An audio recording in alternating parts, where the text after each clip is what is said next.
급체 증상은 소화기관이 약한 사람에게 흔하며 과식과 스트레스가 주원인입니다. 기름진 음식이나 밀가루 음식을 급히 많이 먹게 되면 급체하기 쉽고, 많은 양의 음식이 아니라도 몸 상태가 좋지 않거나 스트레스가 심할 때 음식 섭취로 인한 경우도 있습니다. 체기를 자주 겪는 사람들은 음식을 천천히 꼭꼭 씹어 먹는 습관을 들이고, 기름진 음식과 밀가루 음식을 주의해서 먹는 것이 도움이 됩니다. 체기의 증상으로는 두통, 구토, 복통, 설사 등이 있습니다. 소화가 잘 되지 않아 속이 메스꺼리고 답답한 증상이 있을 수 있으며, 심한 경우에 두통과 함께 얼굴이 창백해지고 배나 손발이 차가운 느낌을 받을 수 있습니다. 흔한 대응법으로 손 따기가 있는데, 충분히 소독되지 않은 바늘로 인한 감염 위험 등이 있을 수 있으므로 섣불리 손을 따기보다는 엄지와 검지 사이 부분을 눌러 지압해주면 도움이 됩니다. 설사를 하는 경우에는 탈수 증상을 막기 위해 수분 섭취가 필요하므로 보리차나 매실차 등을 틈틈이 마시면 도움이 됩니다. 체했다고 해서 가만히 누워있는 것보다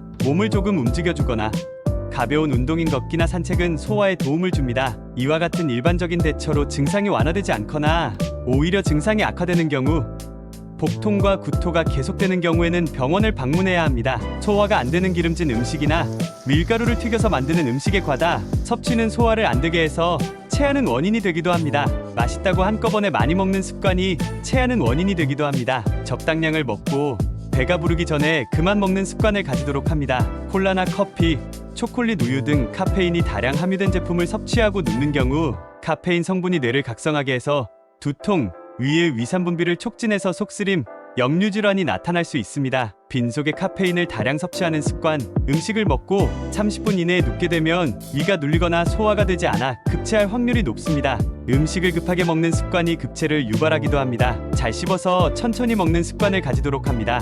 위장 질환, 심근경색의 증상으로 체기의 증상이 나타나기도 합니다. 소화제를 먹어도 나아지지 않는다면 병원을 방문해야 합니다. 콜라나 탄산음료를 먹으면 체기가 내려가는 느낌 때문에 마시는 분들이 계신데요. 이는 위에 더 해로운 행동이라고 합니다. 특히 콜라의 카페인이 위산 분비를 촉진시켜 속쓰림과 신물이 올라오는 증상을 더 악화시킬 수 있습니다. 두 가지 이상의 증상이 복합적으로 나타날 경우에는 급체를 의심해 볼 수 있습니다. 배가 가득 찬 듯한 포만감이 든다. 속이 더부룩하고 가스가 찬 느낌이 든다. 명치 부근이 답답하다. 가슴 및 복부에 타는 듯한 자결감이 느껴진다. 손발이 차가워지고 오한이 든다. 몸에 식은땀이 난다.